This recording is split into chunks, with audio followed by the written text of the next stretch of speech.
In the northern interior of British Columbia, where the forests almost overgrow into the highway, there is a museum that goes quiet in a very particular way after closing time.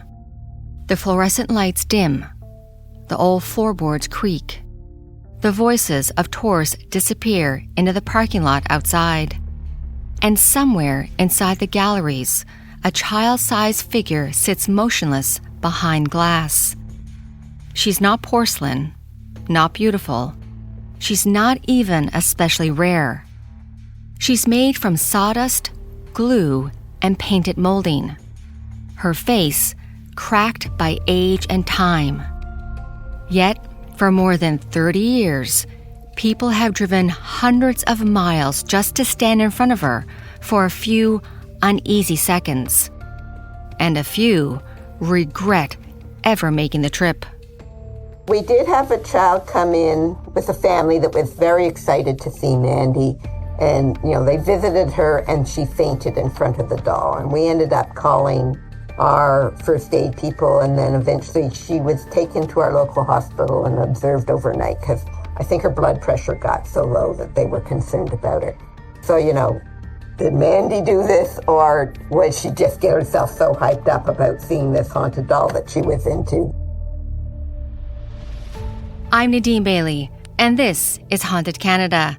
Today, we travel to the Cariboo region of British Columbia, into the dim galleries of the Quesnel Museum to examine the history, mythology, and enduring mystery that lies inside. This is Mandy, the Haunted Doll.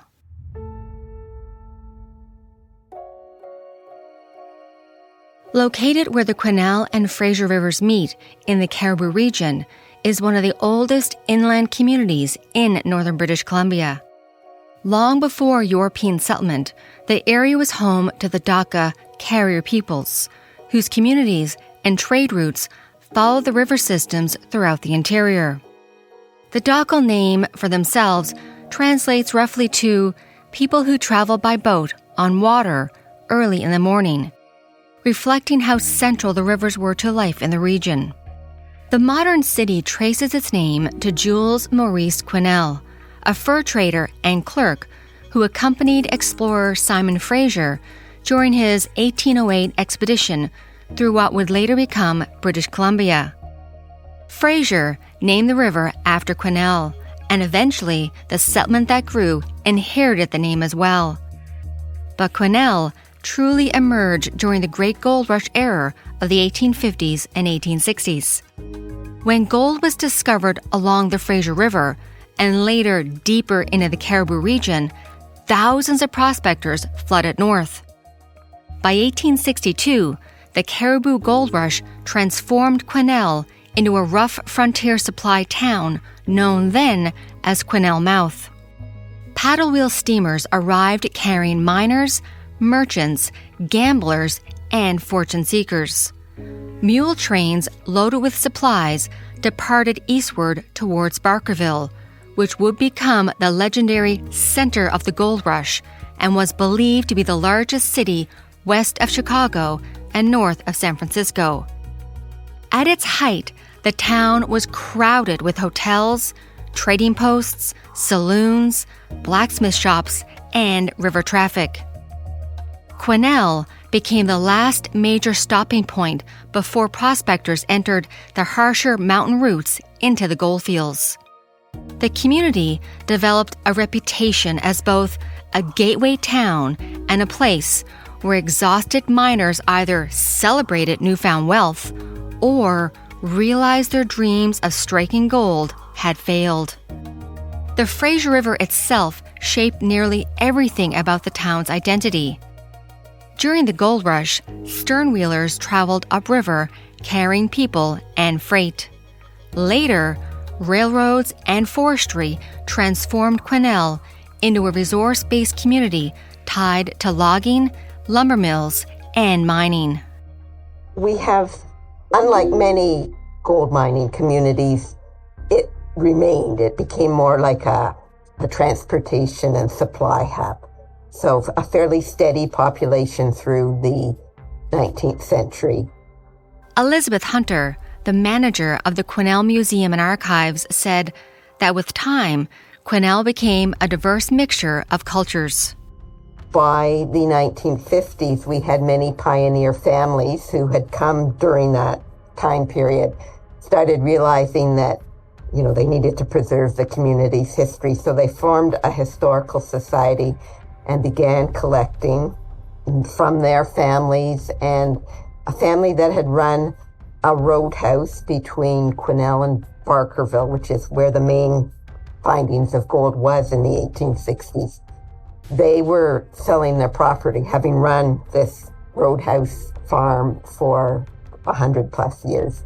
So some of the early collections came from them. And then it was probably about 10 years later that we got a museum building. So we celebrated our 60th anniversary 2 years ago. Today, Quesnel still carries visible reminders of that past. Historic buildings that survived from the gold rush era, and the city remains closely linked to nearby Barkerville Historic Town and Park, one of the largest restored gold rush towns in North America. The city is also famous for the enormous gold pan monument downtown, which is a tribute to the prospectors who once believed the rivers around Quesnel could change their lives forever. That layered history is what makes this community special. We're still collecting. So we've got, families that have deep roots in the community, and then people who come in more recent years. We're now more a forestry town. Donations walk in the door probably once a week.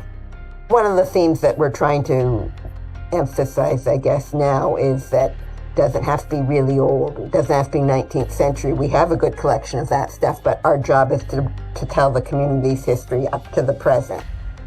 Quesnel is a city already shaped by centuries of myth, survival, and uneasy history, and because of that, it is why ghost stories thrive there. Northern British Columbia towns developed from a mixture of hardship, sudden wealth, accidents, disappearances, and long winters. Stories became woven into local memory. The legend of Mandy, the haunted doll, exists within that atmosphere, and it's maybe why she unsettles people so deeply. Not because anyone can prove she is haunted, but because she still sits at the crossroads between museum artifact and campfire tale.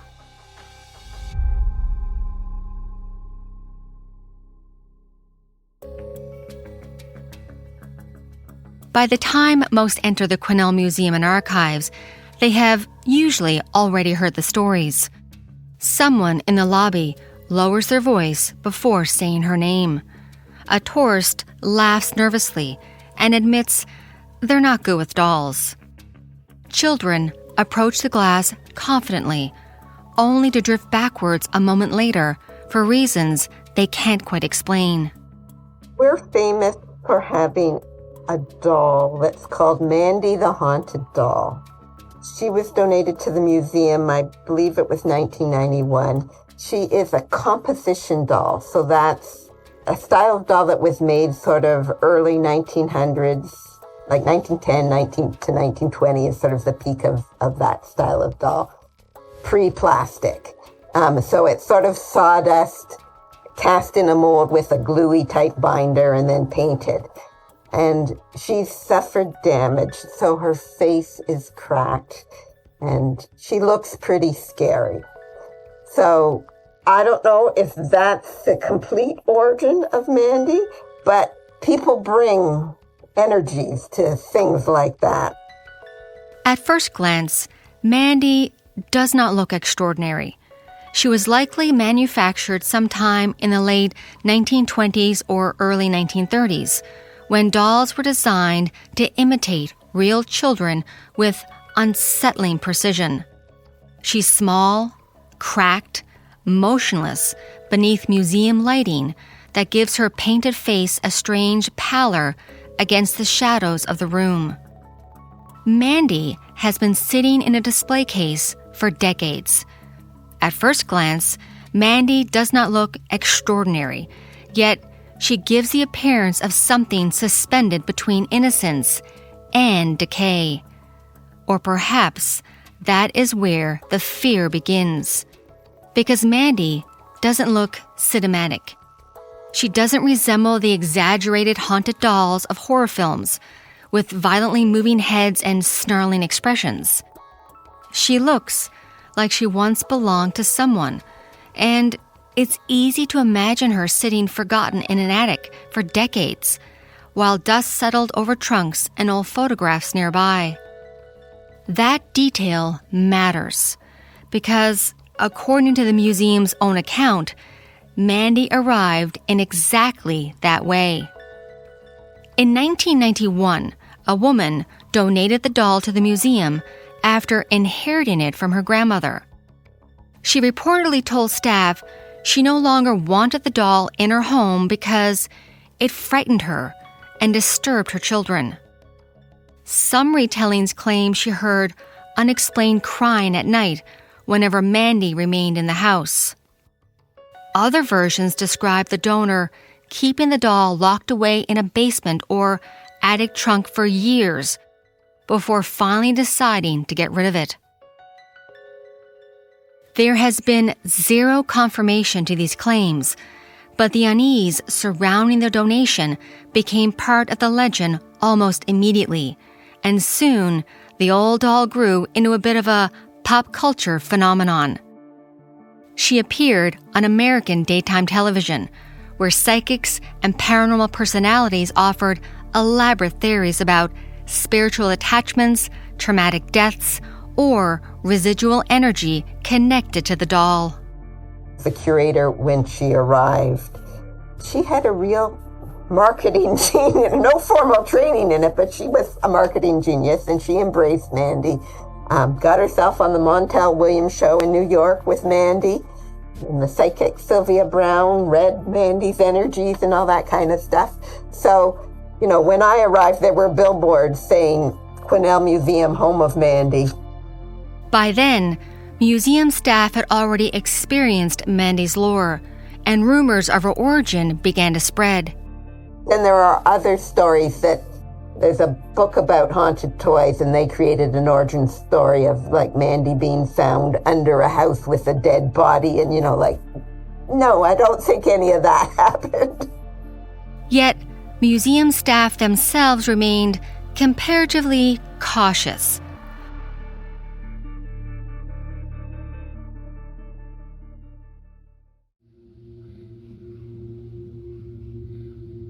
While openly acknowledging the stories and strange experiences reported over the years, they avoided definitely declaring Mandy haunted. And yet, employees would find rooms they had just left now resembling the aftermath of a child's tantrum. No break-ins were discovered, no clear explanation followed, but papers were thrown around and items looked out of order. One of the other stories from the previous curators, she was doing, a Mandy handout or something, and when she shut it down, it sort of, the desktop crumpled, and then the Mandy picture got locked into the wallpaper on the desktop, and, they called IT, and nobody could explain how that had happened. But then, visitors began to say that electronics malfunctioned around Mandy's display. Cameras failed unexpectedly. Batteries drained. Visitors occasionally reported feeling watched while standing near her case. Some swore the doll's expression subtly changed depending on where they stood in the room. Others described sensing sudden cold spots despite stable indoor temperatures. One of the most repeated stories involves a small stuffed lamb placed beside Mandy inside her locked display cabinet. According to accounts, staff later discovered the lamb outside the sealed case, without signs the enclosure had been opened. Skeptics suggested simple human error. Believers argued otherwise. I certainly am never going to squash the Mandy lore. I've not personally had any creepy experiences with Mandy, but I have lots of psychic investigators that come and set up all their gizmos and they all tell me she definitely has energy. And it's sort of a running joke when weird things happen that everybody blames it on Mandy, right? So, there are unexplained things. We've also had psychic investigators who've come because of Mandy, and then there are other things in the museum that they kind of get readings from. And I don't ever tell people what these things are, but there are things that consistently people sort of hone in on and ask me about. So I'm not going to question that, something is happening, because it's a little too, like they're random things. They're not real obvious, like haunted dolls with a doll with a cracked face. It's a fairly obvious one to fixate on, but other things, maybe not so much. Over the years, different paranormal investigators have all gravitated towards the same objects. Elizabeth doesn't want to share which ones because she wants to protect that information for sake of objectivity. Even though Mandy is the reason most investigators enter the museum, Elizabeth knows that there are other objects that have something special about them. One evening, and it was in the fall, and it was quite stormy. Anyways, they had their machines, focused on Mandy measuring things, but they were also going through the museum. And when they had some people who, sense things. So when they sense things, they sort of would call out and challenge. And anyways, in a back gallery, we had we have a small World War military display, and we had a mannequin with a World War II uniform and greatcoat and a cap. And apparently we had the wrong cap badge on it. And one of these investigators was ex-military, so he called out and said, "Soldier, you're out of uniform. Don't you know that's a court-martialable offense?" And at that instance, my back emergency door blew open. I've been here 18 years. I don't think that door has ever flown open otherwise, right? Because of these unexplained events, the museum has gained notoriety. Mandy, unlike many supposedly haunted objects hidden in private collections or promoted by paranormal investigators searching for fame, has sat publicly on display in northern British Columbia, allowing rumors to grow organically through decades of visitor experiences and local storytelling. And some of those experiences aren't always positive. We did have a child come in with a family that was very excited to see Mandy. And, they visited her and she fainted in front of the doll. And we ended up calling our first aid people. And then eventually she was taken to our local hospital and observed overnight because I think her blood pressure got so low that they were concerned about her. So, did Mandy do this, or was she just get herself so hyped up about seeing this haunted doll that she was into? Elizabeth doesn't know for sure what happened or why the little girl reacted as she did. But she knows it's not the only story she's heard where Mandy has been thought responsible of something nefarious. I was down in Kamloops and got chatting to a woman in a store, and somehow she connected that I was running the museum where Mandy was, and they had grandparents that lived in Prince George. They regularly came down to visit the Quesnel Museum and see Mandy. And we have a TV, and you can put in the DVD and listen to the Mandy appearances on TV, etc. So they did that. And we sell a few products in the gift shop that tie into Mandy. We have a keychain and a sticker and a magnet. So they bought 3 magnets for the sisters to share to commemorate this trip down memory lane. And when they got back, they gave it to the sister who was not into Mandy. And she said, no way am I putting Mandy on my fridge and put her into the junk drawer in the kitchen. And that night, the house burnt down. So she was convinced that the house burnt down because she had disrespected Mandy. The fire report says the house burnt down because the tenant in the upstairs apartment hadn't cleaned out the lint trap in the dryer, and there was electrical fire there. Fortunately, nobody was hurt. So there's a typical story that there's no direct connection, but you can really spin it into something if you wish to. Elizabeth tries not to focus too much on Mandy's lore, but even she knows most visitors come for the haunted history of the museum's most famous resident. So we are on the route to Alaska.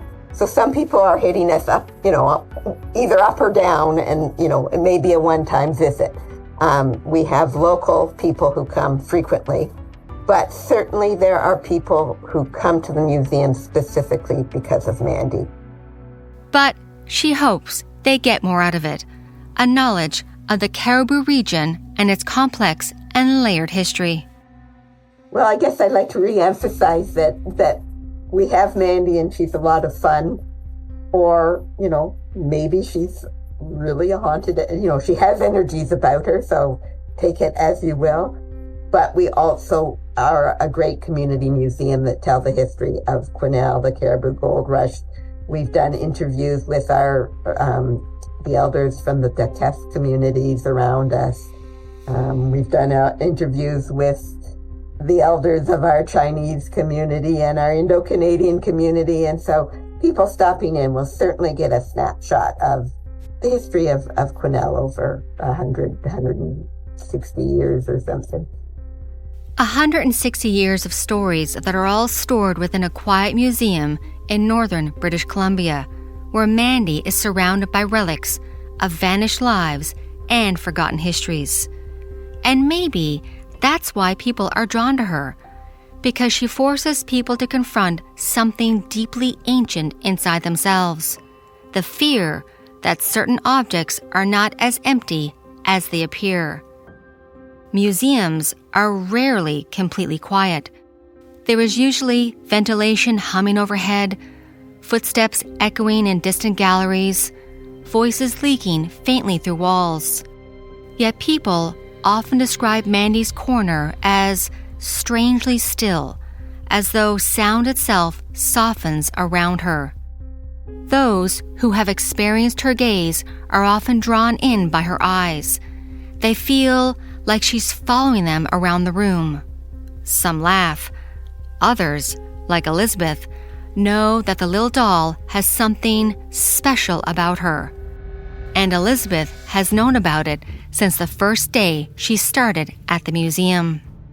When I first came, I had bought, because I was coming across the country, I bought a mobile phone. It was a flip phone or whatever. And so, a few contacts in Ontario had that. And then when I got here, I gave it to, when I was registering with HR, with the city and all that kind of stuff. And a few days in, I was driving and I got a text, and it was hashtag, symbols, and then XX Mandy. And so I came down and the assistant, who was not into Mandy, I said, very funny, trying to scare me, right? And she claimed it had nothing to do with her. Nobody has ever laid claim to sending me the Mandy text. Perhaps it was my new boss. I don't know, but... Perhaps Mandy was sending her a text, welcoming her to the museum. That's right. She is surprisingly good with technology.